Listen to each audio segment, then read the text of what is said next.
CA Rahul Gupta ji, Meerut से। जी। राधे राधे। महाराज जी राधे राधे, आपके चरणों में कोटि कोटि प्रणाम। महाराज जी, मेरी जिंदगी का लक्ष्य क्या है, मैं उसको कैसे ढूंढूं? बहुत भटक रहा हूँ, कुछ समझ नहीं आता, क्या जीवन व्यर्थ हो जाएगा? महाराज जी कुछ हाँ, ज्ञान चाहिए। बड़ी कृपा हुई है जो आपके अंदर ये प्रश्न जागृत हुए हैं। हम जीवन मुक्त होने के लिए आए हैं। हर योनियों में हमने वही सब भोग भोगे जो हमारे अंदर चाहत है। बताने की जरूरत नहीं, सबके हृदय में है। जो अंदर चाहत है, सुख पाने की लालसा भोगों में, ये भोग लूं, ये भोग लूं, ये पद मिल जाए, रुपया मिल जाए, ऐसा मकान हो जाए, ऐसा ऐसा ऐसा, तो मैं सुखी हो जाऊंगा। ये माया की वृत्तियां हैं। जो तुम सोच रहे हो उससे ज्यादा किसी के पास है, पर वो भी सोच रहा है, वो भी तृप्त नहीं है। विश्व में, ब्रह्मांड में कहीं भी किसी, मान लो आप तो अपने को जानते हैं केवल, और सही पूछो तो अपने को भी नहीं जानते। केवल शरीर और वासना को समझ पा रहे हैं, अपने स्वरूप को तो नहीं जानते ना आप। लेकिन यहाँ तो बहुत सब स्वरूप आते हैं, धनी मानी पद अधिकारी सब। जब तक बच्चा भगवान का भजन नहीं, तब तक कभी किसी को तृप्ति नहीं है, न धन से, न भोगों से, न पद से, न किसी से। एक अशांति है, एक अधूरापन है, एक भय है कि सब छूट जाएगा, आज नहीं तो कल छूट जाएगा। हम मुक्त होने के लिए आए हैं। काम, क्रोध, लोभ, मोह, मद, मत्सर, इनकी गुलामी से मुक्त होने के लिए आए हैं। हम शरीर के राग से मुक्त होने के लिए आए। हम ये जानने के लिए आए कि आखिरकार हम हैं कौन। ये तो हम नहीं है, ये तो हम नहीं है, क्योंकि वास्तविक ये हम नहीं है। ये हमारा रहने का स्थान है, ढांचा। जैसे हम मकान नहीं है, मकान को बोलते हैं मेरा मकान, इसको बोलते हैं मेरा शरीर। मैं शरीर तो नहीं कोई बोलता ना, मेरा बोलता है ना। तो जैसे मेरा मकान, ऐसे मेरे रहने का स्थान है। मैं तो ये नहीं हूँ। अब इसके अंदर पहुंचते हैं तो मेरा मन आता है, मैं मन नहीं हूँ। आता है ना। आज मेरा मन उदास है, आज मेरी बुद्धि काम नहीं कर रही है, आज बड़ा चित्त अशांत है।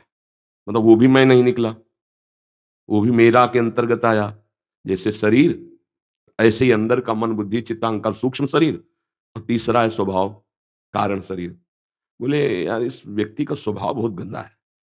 तो कहता देखो मेरा स्वभाव ऐसा ही है। वो भी मेरा बोला, मैं नहीं बोला, मैं स्वभाव नहीं बोला, मेरा स्वभाव बोला। तो तीनों शरीर, स्थूल सूक्ष्म कारण, ये मैं नहीं, तो मैं हूं कौन? तो यही जानने के लिए आए हो, भगवत प्राप्ति के लिए आए हो। अब सब शीशा में हमारे रूप को दिखाने की सामर्थ्य है, पर उसमें गंदगी मल चल गया है, अब उसको साफ करना पड़ेगा। मन जब निर्मल हो जाता है, बुद्धि जब निर्मल हो जाती है, तो इसी से हम भगवत साक्षात्कार कर लेते हैं। अभी मलिन मन है, शीशा तो है, पर गंदा है तो प्रतिबिंब नहीं दिखाई देगा। इसीलिए भगवान ने कहा निर्मल मन जन सो मोहि पावा, मोहि कपट छल छिद्र न भावा। अब हमें पहले मन की सफाई करनी है। गंदगी क्या चढ़ी है? ये काम, क्रोध, लोभ, मोह, मद, मत्सर, ये गंदगी चढ़ गई हमारे मन में। अब उसके साफ करने का जो साबुन है, वो सत्संग है।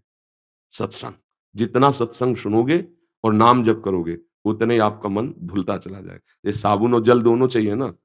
केवल साबुन ही से साबुन लगा दिया, अब जले नहीं तो कैसे? तो सत्संग और नाम जप, ये दो है मन की धुलाई के लिए। रोज सत्संग सुनो और नाम जप करो। तो सत्संग तुम्हें अच्छे आचरण बताता है, बुरे आचरणों का त्याग बताता है। तो बुरे आचरण त्याग दो, अच्छे आचरण करो, नाम जप करो। तो जैसे जैसे हृदय निर्मल होगा, वैसे वैसे आप अपने को जानने लगेंगे, अपने प्रभु को जानने लगेंगे। नाम जप करो। यहाँ भगवत प्राप्ति के लिए आए हो। साधन धाम मोक्ष कर द्वारा, पाए न जे परलोक सम्हारा। सो परत्र दुख पावई, सिर धुनि धुनि पछताए, काल ही कर्म ईश्वर मिथ्या दोष लगाए। रोज हमारी आयु नष्ट होती चली जा रही। 40 वर्ष, 50 वर्ष व्यतीत, 50 वर्ष नहीं। अपने लोग देखो, कोई 45 का, कोई 50 का, कोई 25 का, कोई इतने वर्ष व्यतीत हो गए, हाथ कुछ लगा नहीं। शुरुआत जहां से हुई थी वही अब भी है। ये भोग लूं, ये देख लूं, ये खा लूं, ये सूंघ लूं, ये वही कब तक ये चलता रहेगा? फिर मर जाएंगे, फिर किसी नई योनि में जाएंगे, फिर यही करेंगे, फिर मर जाएंगे। ये कब तक चलता रहेगा? ये रोकने आए हैं हम। इस क्रम को रोकने आए हैं। जन्म मरण के चक्र को रोकने आए हैं। पुनरपि जननम पुनरपि मरणम पुनरपि जननी जठरे शयनम, इसको रोकने आए हैं। कैसे रुकेगा? सत्संग और नाम जप। साधन को हरि भजन है, कै सत्संग सहाय। सत्संग तुम्हारा साथी सहयोगी होगा और तुम्हें पार करेगा नाम। अब नाम जप नहीं है तो फिर पार नहीं हो सकते। तो सत्संग भी मिल रहा है भगवत कृपा से, मिल रहा है ना, तभी तो आए हो आप। तो अब नाम जप करो और सत्संग सुनो, और अंदर ही अंदर प्रभु से प्रार्थना करो कि प्रभु मुझे ये ज्ञान दे दो। मैं ये जानना चाहता हूं कि मैं कौन हूं, आप कहाँ हो मेरे हृदय में, ये मैं पाना चाहता हूं। यही है दशांगुलम शास्त्र शीर्षा पुरुषा सहस्राक्षा सहस्त्रपात सभूमिग्वं सर्वतस प्रत्वात्यतिष्ठत दशांगुलम। देखो यहां से नापो, 4 4 8 और 2, ये दशांगुलम नाभि से हृदय, इसे कहते हैं हृदय। यहाँ भगवान का वास है। वो ऑपरेशन करके देख लो, बिल्कुल नहीं दिखाई देंगे। आया अल्ट्रासाउंड कर लो, सीटी स्कैन कर लो, एक्सरा कर लो। इन प्राकृतिक यंत्रों में ताकत ही नहीं उस अविनाशी को पकड़ने की। तभी तो हम कहते हैं कि चाहे जितना विज्ञान बढ़ गया हो, मन का आज तक अल्ट्रासाउंड कोई कर ही नहीं सकता। मन का, परमात्मा का तो जाने दो, जीवात्मा का जाने दो।